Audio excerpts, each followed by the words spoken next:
We've been talking about this Bill Pulte nomination to oversee all 18 of the country's intelligence gathering agencies and the backlash to it. If you're not fully up to speed on who he is, I do think we should spend a minute to refresh your memory or even introduce you if you don't really know him. It is even worse than you can imagine. So in his current job, Pulte has clearly distinguished himself as one of the Trump appointees most willing to abuse his power for the boss. He has repeatedly used his position as the nation's housing affordability chief to gin up ludicrous pretextual charges of mortgage and insurance fraud against Trump's critics.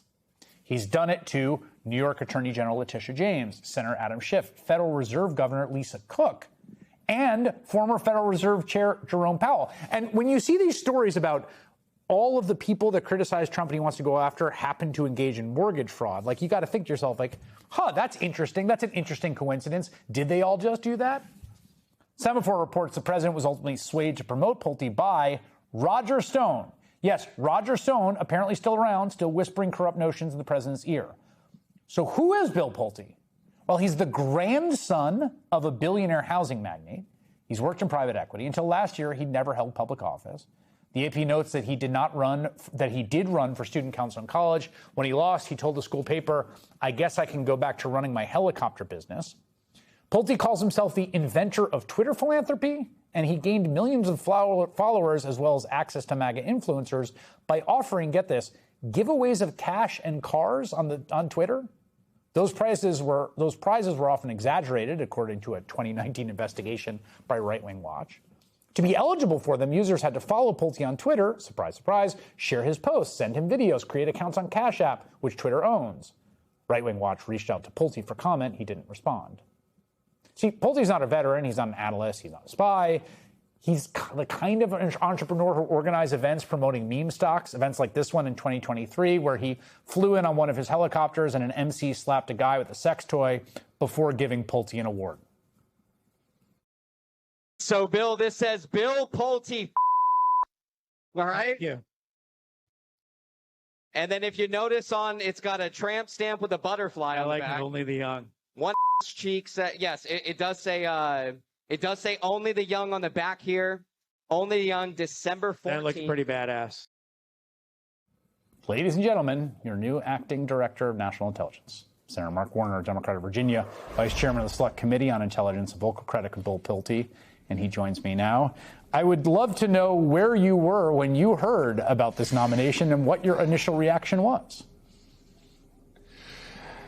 Well, Chris, as you said, it's worse than you think. And I'm glad you put that last video. That was, I believe, a dildo convention or something. But it was, I didn't think that the Trump administration could still surprise me. But picking someone with no national security experience, I don't even believe has a clearance. I asked Bessent today, who's quasi his boss, and he said he didn't know. No, it's the guy that Bessent said he was going to punch in his face. And I think his claim, the one thing your story left out, that is confidential information, mortgage information. It's private. So this guy has found a way to weaponize housing information, and you're going to give him the keys to all of our 18 intelligence agencies. And this comes at a time when we've got this debate over 702, which is a critically important tool, but, and I'm less worried about him there, but I'm just worried about, this guy could disclose our most classified secrets. He will do whatever Donald Trump says. And the idea that he's kind of acting for 6 months, which puts him through the election. So I have huge fears about election interference. And just to add final insult to injury, Trump has even said, okay, you can do both jobs. You can be director of national intelligence and head of our housing finance agency. It's insane. That point, I want to go back to that point you made because it's an important one. There's some housing data, as anyone who's ever bought a home knows, right, that is public, right? Like who bought this property.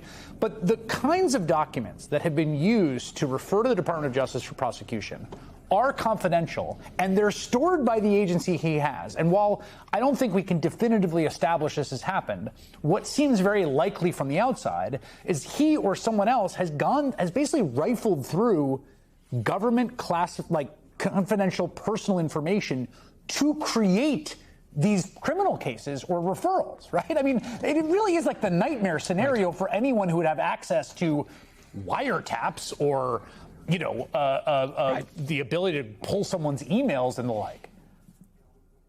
And just to put a point on that, the practice of Congress people, others, if you buy 2 homes, what's your major home, was exactly duplicated by half of Trump's cabinet, who had been formerly elected officials. So again, you just kind of keep pulling your hair, and all of the Republicans have been quietly pushing back, but I am so sick of what they say to me quietly and what they will do publicly. Finally, a few have gone public, but this guy is so far over his skis.